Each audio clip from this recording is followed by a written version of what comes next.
Secrets whispered on the digital waves. See the living history on the screen. Old melodies igniting the spark.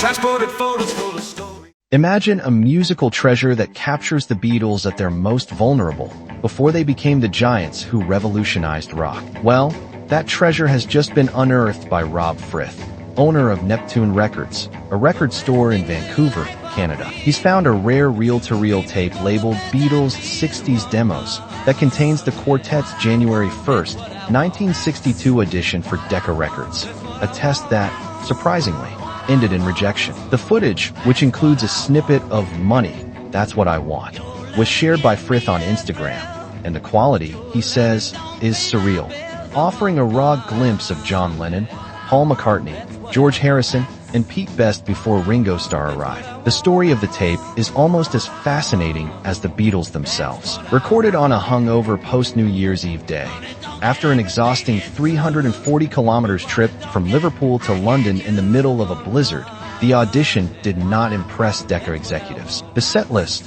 which mixed originals like Love of the Loved and Hello Little Girl with covers of Chuck Berry and Buddy Holly, did not convince Dick Rowe, the label's head of A&R, who decreed that guitar groups were doomed to disappear. A monumental historical mistake, since months later the Beatles would sign with EMI/Parlophone and explode under the tutelage of George Martin. The tape, in turn, traveled from London to Canada in the hands of Jack Hirschhorn, former owner of Mushroom Records, who considered pirating it in the 70s, but decided against it due to ethical concerns. Today, this recording is a reminder of how unpredictable the path to success can be. The audition conditions were far from ideal.